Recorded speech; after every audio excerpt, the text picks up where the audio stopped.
우리 목회자도 마찬가지예요. 어떤 시점에 딱 놓이게 되면 공허함이 생길 때가 있습니다.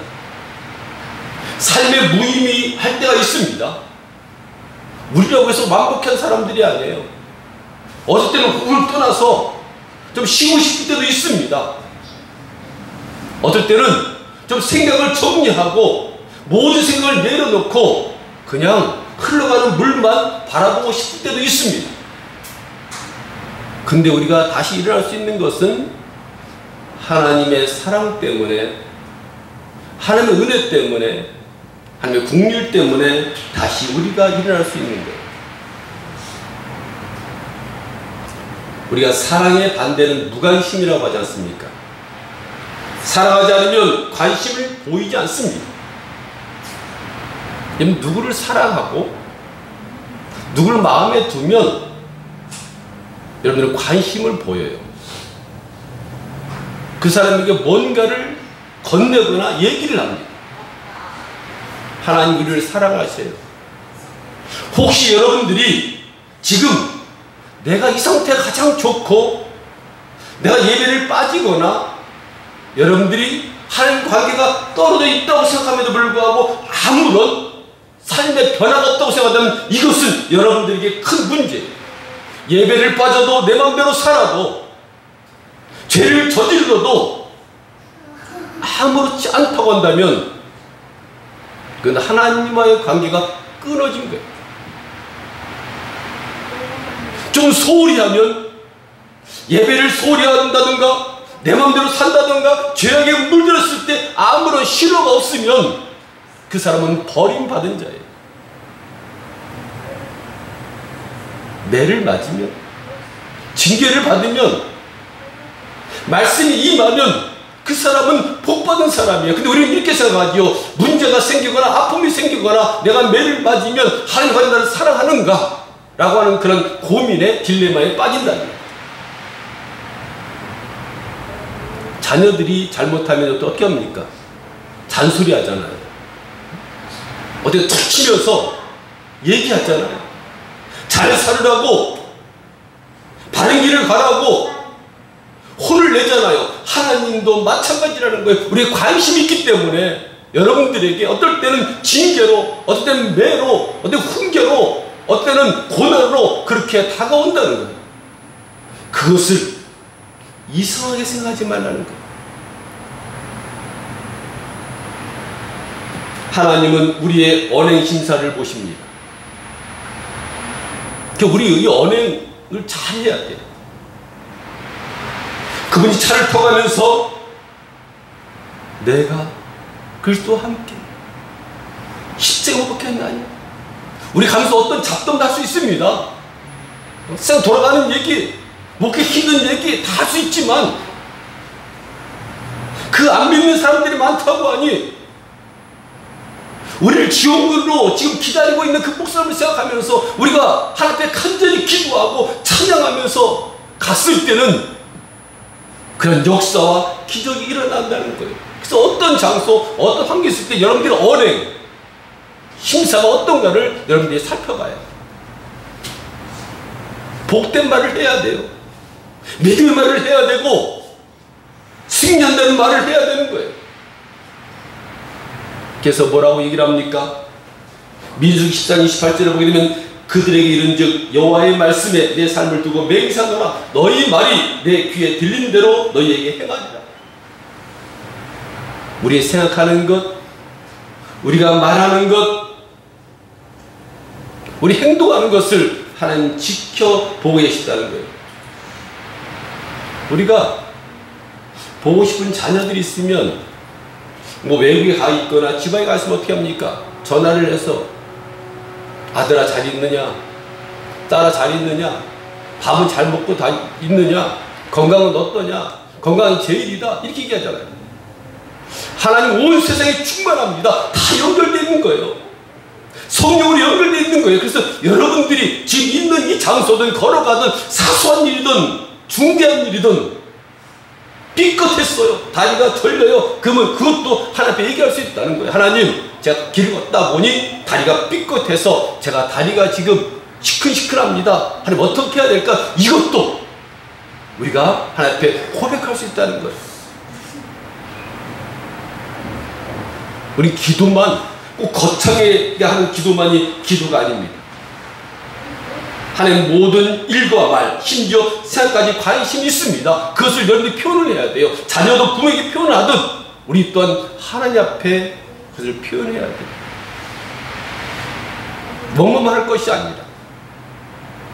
우리 그 사모님도 우리 성화정 목사님이 저렇게 힘들면 그것도 마음에 담고 있는 것이 아니라 우리는 대화할 상대가 있잖아요. 그분이 하나님이라는 거예요. 나의 아버지라는 거예요. 그러면 그 문제도 있는 그대로 가식 넣지 말고 양념하지 말고 그 있는 대로 내가 필요하다 보니 하나님 내가 멘붕 상태 왔습니다.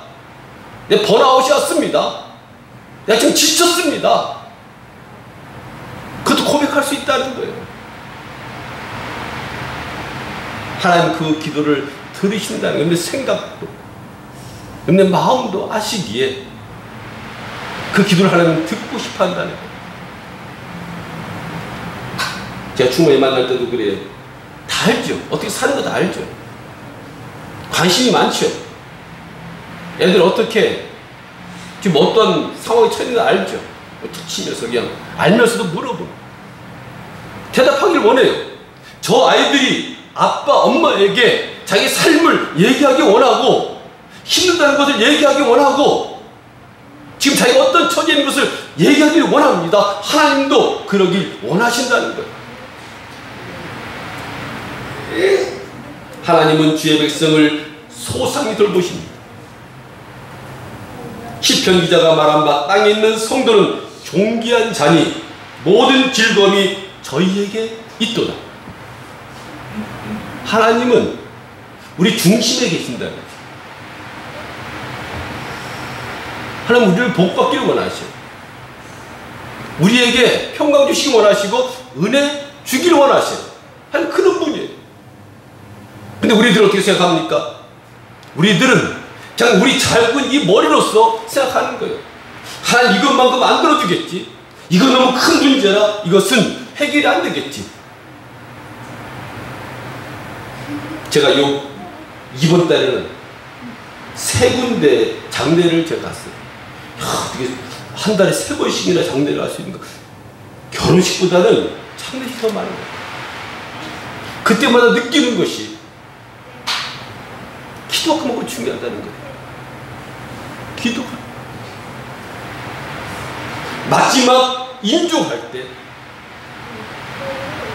우리는 그 사람에 대한 그 기도가 아니라 그 지금 믿지 않는 사람들을 위해서 기도해 놓으면 그 자리에 우리가 임했을 때 기적은 일어나고 역사는 일어난다. 하나님은 물론 죽은 자를 위한 또한 믿음의 사람을 위한 것도 있지만 믿지 않는 사람들 불신자를 위해서 우리를 보내는 거예요. 그를 구원시키기 위해서 우리를 보내는 거예요. 그럼 우리는 어떤 기도를 드려야 되냐는 거예요. 간절함이 있어야죠. 기도해야죠. 하나님 이런 상황이 있는데 지금 우리 가서 어떻게 해야 될까요? 하나님 역사를 일으켜야 되지 않습니까? 라고 간절히 기도할 때 하나님 그 기도를 들으시고 응답해 주신다는 거예요. 근데 세상 사람들은 그렇지 않아요. 우상 쫓아갑니다. 풍의 신을 쫓아가고 다산의 신을 쫓아가고 또한 비옥의 신을 쫓아갑니다. 바알과 갈멜산에서 950대 1로 엘리야가 붙었잖아요. 950대 1, 뭐 850대 1, 거기 이 사람은 저 사람 다 붙이면 한 950대 1 되는 거예요. 그들은 그들의 신을 막 부릅니다. 응답이 없으니까 칼로 자기 몸을 베면서 응답해달라고. 엘리야는 참 신인 그 하나님 앞에 기도함으로 말미암아 그들을 다 무릎 꿇혀요. 그리고 그들을 다 처단합니다. 여러분들이 예수 믿으면 현재로서는 우리가 힘에 밀리는 것 같지만 이 갈멜산 사건을 통해서 우리가 지금 말씀하는 거예요. 망하는 쪽은 어쪽이다? 무상신들이다. 이단들이다. 이기는 쪽은 참신이신 우리 믿음의 사람들이다 라는 것을 증명하고 있는 거예요. 그게 조금도 불안할 거 없어요. 주위 사람들이 잘 되거나 미지한 사람들이 지금 잘 이루는 것 같지만 끝내는 다 망해서 이 갈매에서도 패한 것처럼 그들은 하나같이 다 남김없이 죽임을 당하게 되어준다는 거예요. 주위에 있는 무당들을 잘 살펴보십시오. 집 주변에 있는 우상들을 잘 살펴보십시오. 끝내 그 결말이 어떠한가를 하나님들이 관심이 많으세요. 이 세상 사람들도 직장에 여러분들 열심히 하면 밥 먹고 삽니다. 세상 법칙도 이럴지인데 우리가 하나님을 섬기고 하나님을 믿고 하나님을 신뢰한다고 한다면 그 사람 이 땅에서도 복을 받고 저쪽에서 복을 받지 않겠냐는 거예요. 마지막으로 말씀으로 우리를 인도하십니다. 본문에서 하나님은 이스라엘에게 율법을 제시하여 그것을 지킬 것을 말합니다. 신명기 28장에도 얘기를 하고 민수기 6장에도 말합니다. 뭐라고 얘기를 합니까? 내가 너희의 규례와 계명을 준행하면, 말씀을 지키면, 이렇게 하라 저렇게 하는 것을 말씀을 지켜 준행하면, 신명기 28장 1절부터 10절까지 쭉 나옵니다. 뭐라고 얘기를 하냐면 들어가도 나오도 복을 받는다. 어떤 일을 하더라도 복이 임한다라고 말합니다.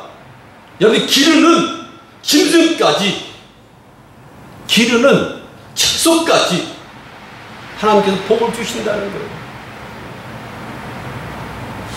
하나님 말씀을 지켜 준행하면, 하나님 말씀을 지키기만 하면 어떤 상황 속에서도 머리가 되고 꼬리가 되지 않게 주신다는 거예요.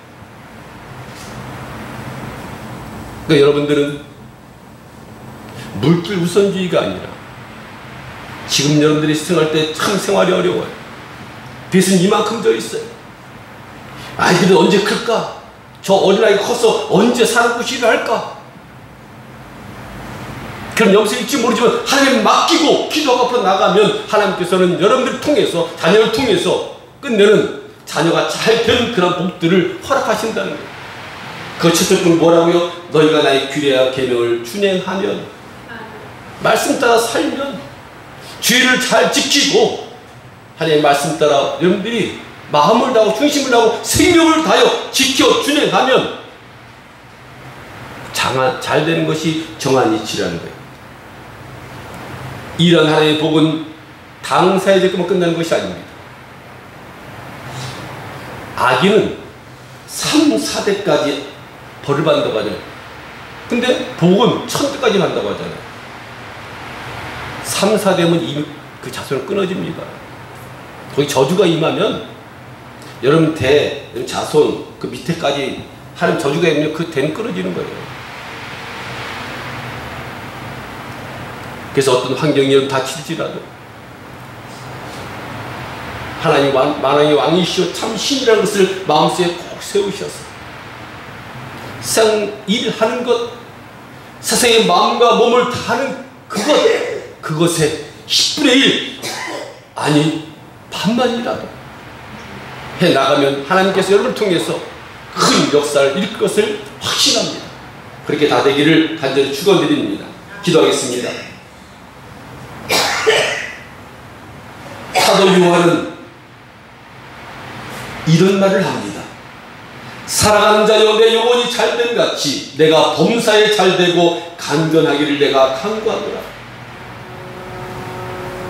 하나님은 성도들이 복 받기를 원하십니다. 여호와는 내게 복을 주시고 너를 지키시기를 원하며, 여호와는 그 얼굴을 내게 비추사 은혜 베푸시기를 원하며, 여호와는 그 얼굴을 내게로 향하여 두사 평강 주시기를 원한다라고 말씀합니다. 근데 많은 사람들이 하나님을 믿는 것이 아니라 이방 신들을 믿고 따라가다가 끝내는 더욱 처참한 삶을 산 것을 우리는 봅니다. 성경 역사를 볼 때 타락한 이스라엘 백성이 그러한 모습으로, 그러한 삶으로 마감한 것을 우린 성경을 통해서 봅니다. 갈멜산에서 엘리야와 싸우던 바알 선지자, 또 아버지 우상을 섬기다 망하게 된 수많은 인물들을 우리가 말씀을 통해 듣습니다. 아버지 하나님 우리가 잘 되길 원하십니다. 복 받길 원하십니다. 말씀으로 인도하시길 원하십니다. 우리가 따라가길 원하고 우리가 언행을 복 받는 입술로 행하길 원하십니다. 아버지 하나님 이제부터 우리의 이 언행도 복의 입술로 바꿔주시고 우리의 삶도 아버지 복받는 일로 발을 내딜 수 있는 그런 삶으로 바꿔주시고 마지막으로 우리를 말씀으로 인도하는 그런 삶을 살아갈 수 있도록 하나님께서 날마다 우리를 인도하여 주옵소서. 감사드리며 주님의 이름으로 기도드리옵나이다. 아멘.